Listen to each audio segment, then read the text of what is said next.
There's this blog I found, everydayfeminism.com. It's phenomenal. They're just cranking out bangers on this site. Yes! Exclamation mark. 4 ways feminism can make you better in bed. Does feminism make women better at sex? Some experts would say yes. Oh, the sexperts.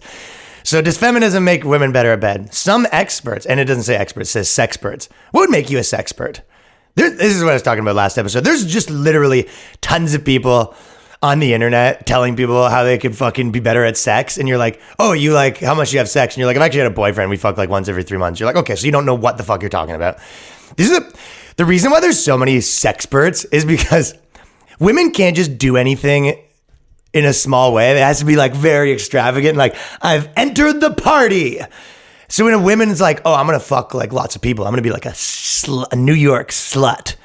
When they start doing that, they're like, well, they have to constantly be telling people like, you know, this is sick that I'm slutty, right? And then next thing you know, they have like a dating podcast about how much of a slut they are. Because you can't just do it because they need constant reaffirmation for everything they're doing. So you have like, so, you know, a girl will be like, oh, fuck 10 guys. Then like literally before you know it, she's got a blog about how it's awesome to fuck. And then she's got a podcast about dating. My favorite thing about feminist podcasts, and you guys can use this.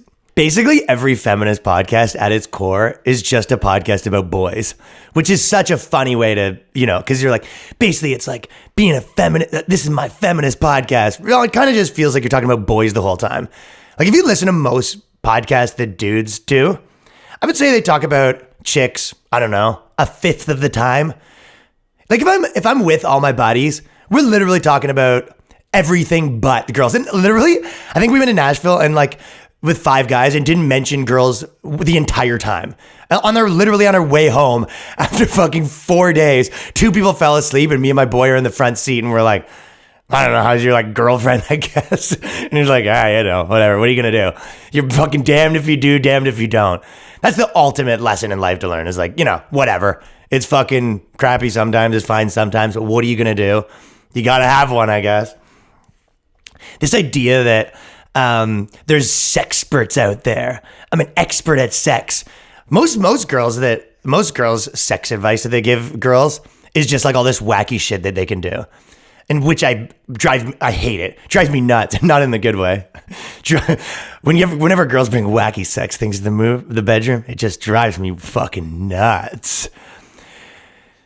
When you're doing stuff with someone, especially like for the first or second time, and they're like, you know, and then I'm going to swing on the chandelier and I have like 19 vibrators. I've been to a girl's house and she had a vibrator like proudly displayed on her dresser, you know, as if to say like, what? Damn right. I'm fucking have a vibrator. I'm empowered. And you're just like, okay, I'm not like bringing a vibrator into the equation the first time. Like just have sex like a normal human being. If you're fucking, you know what a girl can do to something that a girl could do. If you want to make sex better for the guy, if you want to be great at sex, get in better shape. That's literally the number one thing you could do. I bet you all of these you could take 9,000 blowjob courses and all of that would not be as good at just like losing 20 pounds and getting an 8-pack. And that works for guys too. You know, just fucking get a bit hotter and stop doing weird shit. I need you to fucking be it. What's going to happen is I can only come if you're under the bed and then you punch a hole through the top of the bed and then fist my vagina through the hole in the bed. It's the only way, it's the only thing that can make my vagina come. Dr. Pam Spur, that's the author of Sensational Sex. Am I good or am I good? Because what did I just tell you? It's always going to be like, this is how to have sex that's just fucking out of this world. You don't want sex that's out of this world. You want fucking the hot chick. All right. In the past few decades, women have learned about orgasms. It's just like voting and equal pay. Are their right. All right. You got that, ladies? Orgasms are your God-given right. It's your God-given right to have an orgasm. I'll tell you what. A lot of times I will have sex less just because girls are such a fucking pain in the ass with it. Like if you're dating a girl and every time you have sex, she's like, it's going to be like a 25-minute debacle. You know, I'm going to need the whole thing. I'm going to need to become 40 times and it's difficult for me to do on top of that. That's why guys are always just trying to squeak one out in the morning. Girls like, I'm in a hurry. You're like, in a hurry? Let's do it. Because you don't want to fucking sign up for the Boston Marathon before you go to sleep because you're fucking, you had a hard day and the girl comes back. She's like, pleasure me. Girls had such a sweet, girls gave up basically every fucking awesome thing they had for like good sex. You know what I mean? Because girls had basically a deal where it's like the dude would pay for everything. They kind of got to make all the decisions. And all they had to do was kind of be like, all right, let me just like do stuff with him when he wants and not be that big of a pain. And then you get everything else. Pretty fucking awesome deal. But now, because dudes will basically give up everything from money to lifestyle choice. They'll give up all of the things to hanging out with their buddies for fucking pussy. Which is retarded and you shouldn't, but that's the nature of the game. And if girls harness that power, the smart women do. Like when you meet a really smart woman, she's not like, oh, I can't wait. This guy better pleasure me. She's like, yeah, I'm going to fucking rinse these dudes. And then I'm going to like make him think he's got an awesome deal. That's what smart women do. Bad women are like, I need 45 orgasms on this fucking spot. It's my God-given right. I have the right to bear arms. I have the right to vote, and I don't know what the rights are, but you know, all I know is one of them is the right to a fucking good dick. They give up everything for that. So much. Okay. So you guys are going to love it. Number one, what you're into doesn't have to depend on your gender. A lot of people have anxieties about whether or not what they're sexually into is appropriate for someone of their gender. So if you're just a guy and you're thinking, this might be weird that I want 3 men to come in here and have sex with me. Is that appropriate for my gender? And I feel like my girlfriend might think it's weird that I actually want to lie on I want to lie in the bed with a belt in my mouth while she puts a strap on and then fucks the living shit out of me. And my bed's literally covering in shit. That's why feminism allows me to do it. Thank you, feminism. Some women worry too much about being too dominant or proactive about initiating sex. If you are the type of girl that, first of all, I'd say that 90% of women aren't that. So I'll tell you what feminism did do is made a bunch of women that aren't like that think that they should be like that. They come in and they're like, it's almost like they're cosplaying the character of a fucking pushy sex person. They come in and like push you on the bed and they're like, get ready to be fucked, dude. And you're like, just stop it. You're not this person. You ever have a friend that comes in and he's like, it's such a weak move where it's kind of like he thinks that everyone's kind of bullying him around and he's like, this is the day that I'm going to tell people to stop treating me a certain way. And he goes to his boss and he's like, I do not like the way that I'm being treated.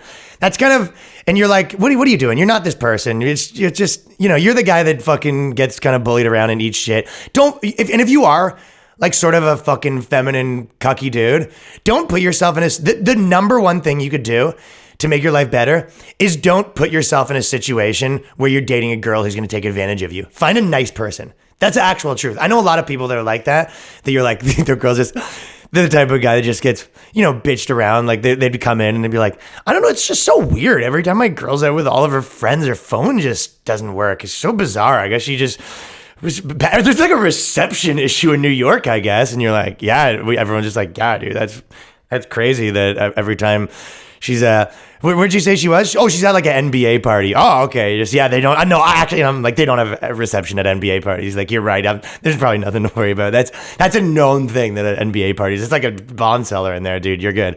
But if you are the type of person that gets bossed around by chicks, you need to find a nice chick. And with that's kind and is not going to take advantage of you because if you find someone that is, they're going to because you're like wired to be taken advantage of. Your mark. Don't enter the Shark Tank.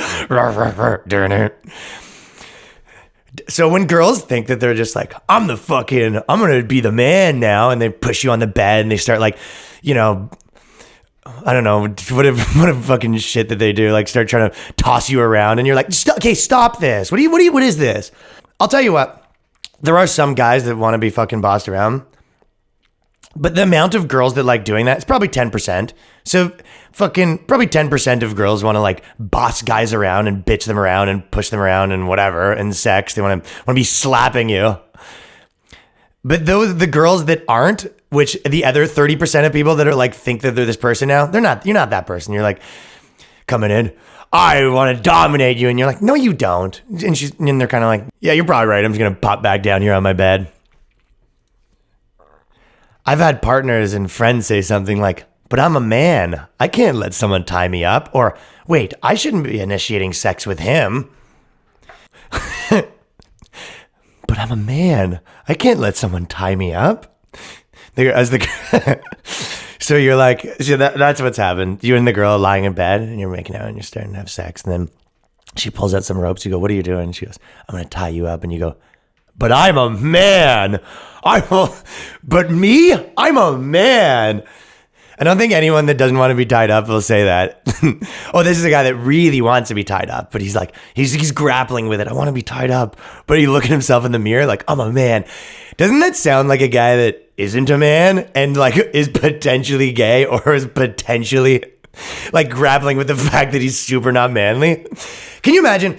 How good is it, the idea that you're like, I want to be tied up. I want the girl to just come in and dominate me. And then you wake up and look in the mirror. You're like, but no, I'm a man.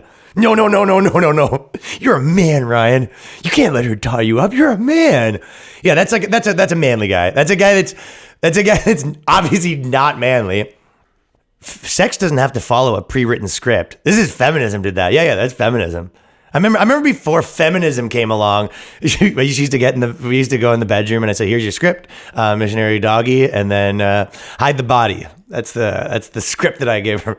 She goes, why does it say bury the body? It's like, don't look at that shovel, stuff like that. But then feminism came trouncing into the picture and we're like, wait a second, hold on, hold the phone. If I was to go doggy then missionary, you're telling me that I could go back to doggy? Oh, thank you, feminism. As soon as you start questioning some of the dating and sexual scripts, why does the guy have to make the first move? What if there are two guys or two girls? It took this blog to point number 2 to say the guy should be getting fucked by a dude. This, doesn't have to follow a pre-written script, like a guy and a girl having sex. Like, maybe you toss things up. Maybe your girlfriend's not there. Maybe it's just you at a bathhouse getting fucked by 3 dudes. Maybe it's just you at a bathhouse with three Asian dudes that you met online. Whatever. It's just, I'm sorry that 2020 that doesn't have to follow a script. Honey, here I actually give you a new script. Hey, babe. I was thinking we have sex and I gave you the script. And she's like, I don't see any lines here for me. It's just, I see Ryan and then Pablo enters and you're just SOC. You're silent on camera. So you're still in the script, but you're silent on camera. It's me and Pablo are going to be doing all the talking, if you know what I mean. Or not doing all the talking. Pablo will be wearing a ball gag. Capiche? Thank you, feminism. Why do things have to proceed in the same pattern? From kissing to touching to oral sex to every time? What if you come first? What if you do things backwards? What if you start with your clothes off, come, and then gradually put your clothes on as you're having sex? Why are we following this script of what should do? I think what should happen is sex should start with having sex. You should start with having sex with your clothes off. And you should start with having sex with an erect penis. And then slowly lose your boner as time goes on. And then slowly put on more clothes till at the end, you're just kissing. And then you walk out of the room backwards. Just something like that. Flip the script. Why does sex have to go from kissing to oral and then sex? Why not sex to oral, just kissing, and then you end with a final smooch? Instead of coming at the end of sex, you smooch the girl and leave. Smooch the guy. Feminism. All right. And and their closing argument here, I'm going to skip a couple because they're boring, but in closing arguments, just because a woman takes her clothes off doesn't mean that she wants to have sexual intercourse. And, also, just because a man is interested in sex does not mean he's interested in anal sex. What are you even talking about? That's just you trying to fill words. Like, those are not the same things. It's like, hey, just because if a girl takes off her clothes and starts like, you start doing stuff and you start like whatever, giving head or whatever, it doesn't mean she wants to fuck you. And you're like, okay. And also, just because a guy's having sex with you, women, doesn't mean that he wants to fuck you in the ass, okay? You're like, has that been a problem before? The guys are like, oh my, and the girl's like, yo, fuck me in the ass. And the guy's like, that is really disgusting of you to say that, because just because I'm having sex with you, for you to assume that I also want to put in your butt, That's fucking fucked up. How would you feel if we started making out and then I forced you into sex? Like, yeah, those are the same things. Like, how are you even conflating those two things, you morons? All right. So feminism didn't make people better at sex. What it did was make people pretend that it made a lot of women pretend that there's something that they aren't. So that's what happened. Girls gave up everything so that they could get orgasms. Your God-given right to come.